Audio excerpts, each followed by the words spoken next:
Clara rushed into Adrian's room, her pulse racing as the boy's weak cries pierced the silence of the house. The sight before her made her freeze. Adrian lay on his bed, his small body drenched in sweat, his face flushed crimson. His little hands clutched the bedsheets, and his chest heaved with shallow, rapid breaths. "Adrian," she whispered, her voice trembling as she hurried to his side. She placed a hand on his forehead and immediately recoiled. He was burning up, his temperature was dangerously high. Clara's mind raced.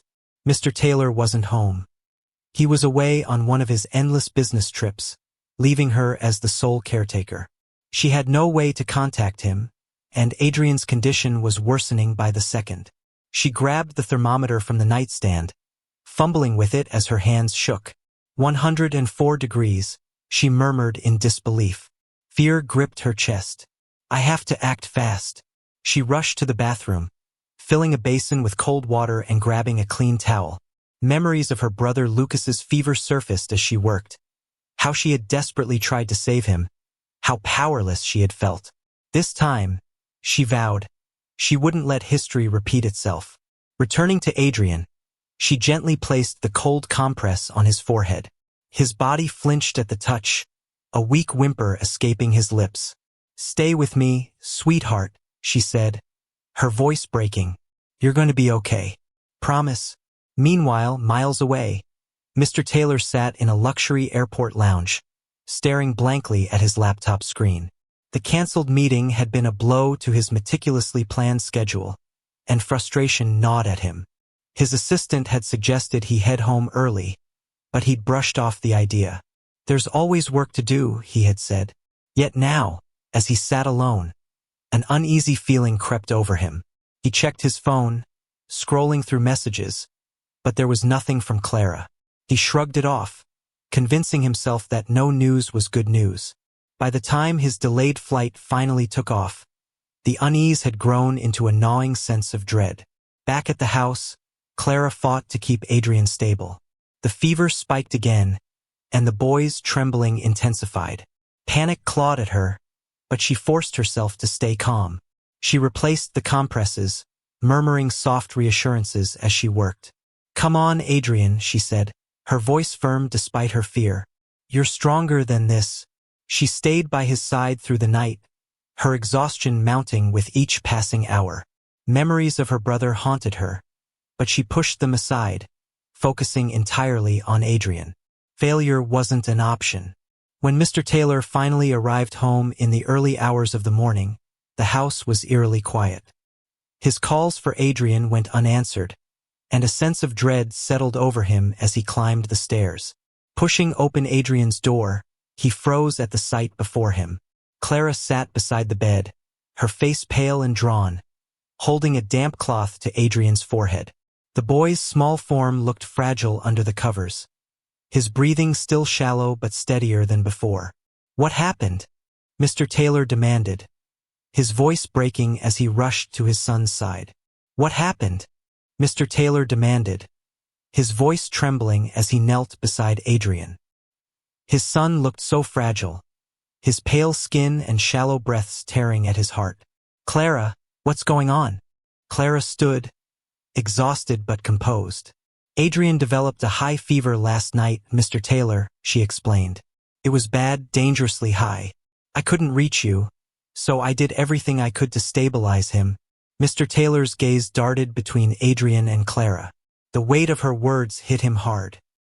He had been away, prioritizing business, while Clara had been here fighting to save his son. The realization filled him with guilt and gratitude. What have you done so far?" he asked, his voice softening. "I used cold compresses, monitored his temperature, and kept him hydrated," Clara replied. "The fever broke an hour ago, but he's still weak. I called the family doctor. He'll be here soon." Mr. Taylor's chest tightened. "Thank you, Clara. I don't know how I'll ever repay you." "You don't have to," she said simply, her voice steady despite her exhaustion. "Adrian is like family to me. I couldn't let anything happen to him."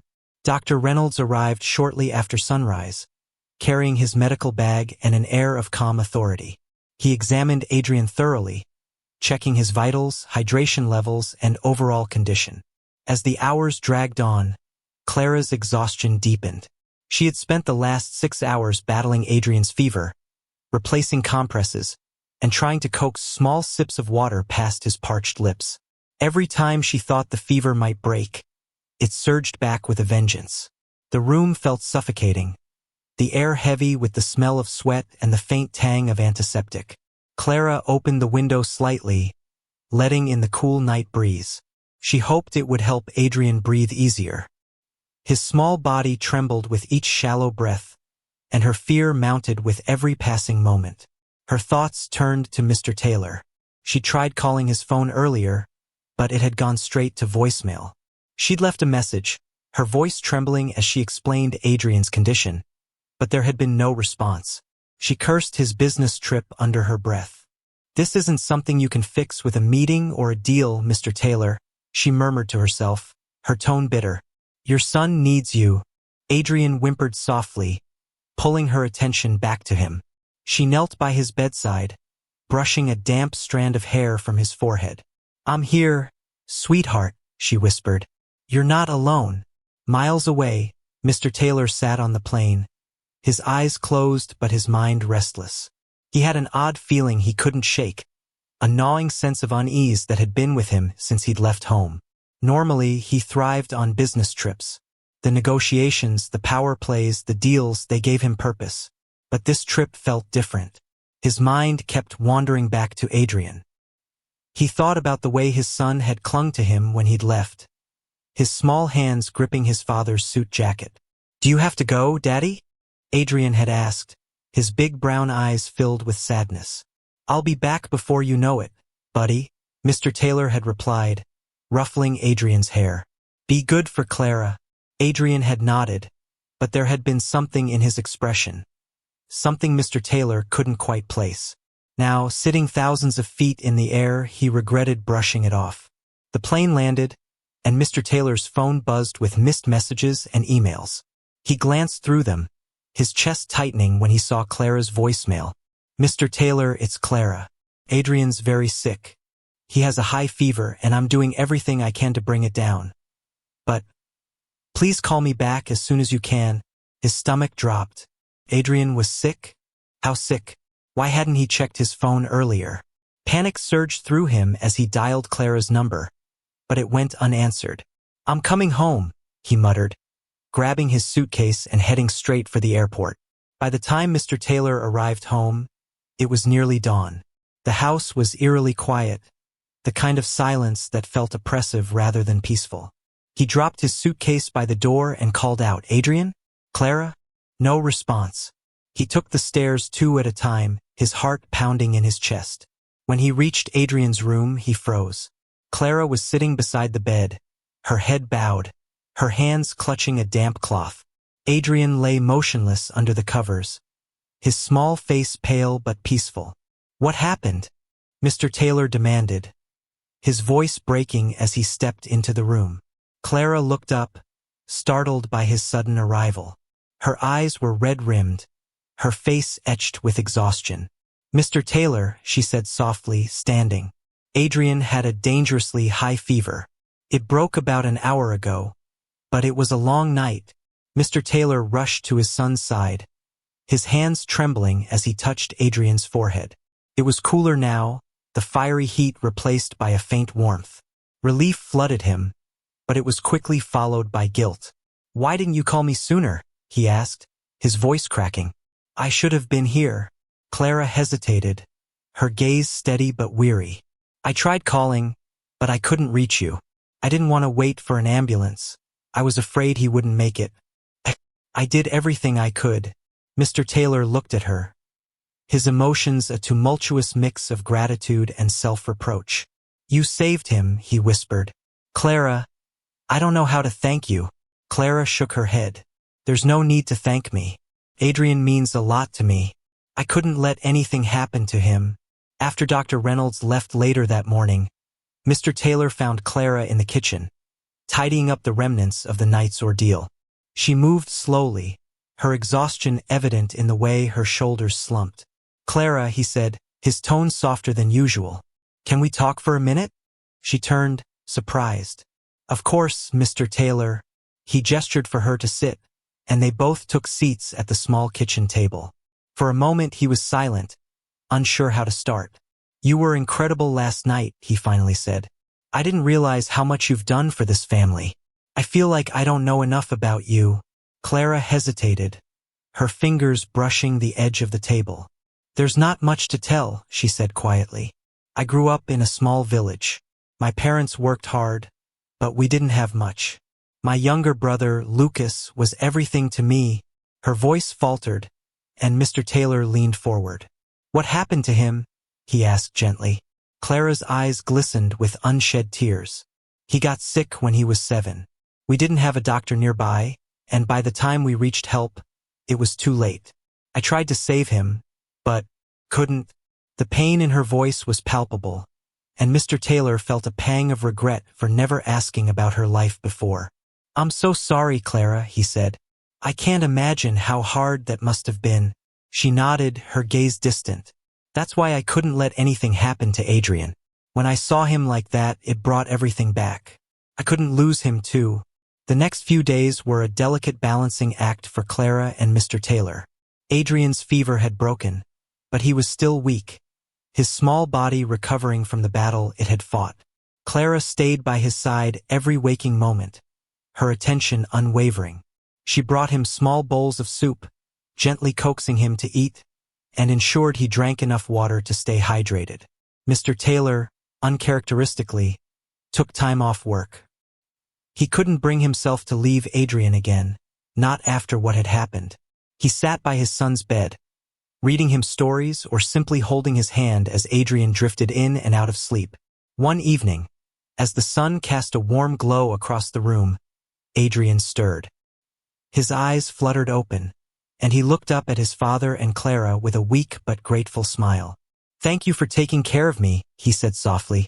Clara leaned forward, brushing a strand of hair from his forehead. You're welcome, sweetheart. You're such a brave boy. Mr. Taylor's throat tightened as he watched the interaction.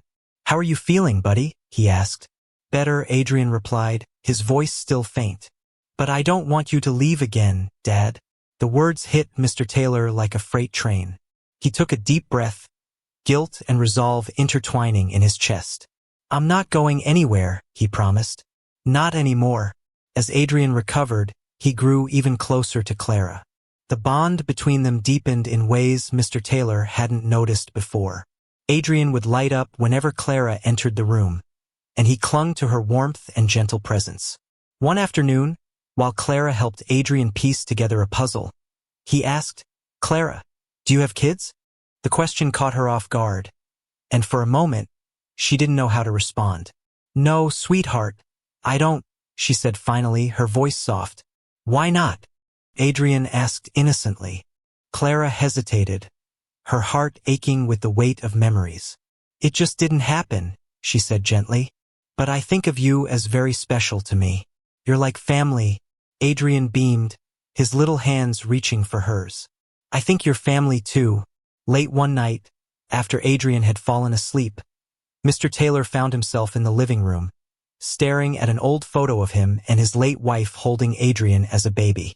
The house had been filled with love and laughter back then. But after his wife's passing, he had thrown himself into work, convincing himself that providing financially was the best way to honor her memory. He hadn't realized how much he'd neglected the emotional needs of his son, or his own.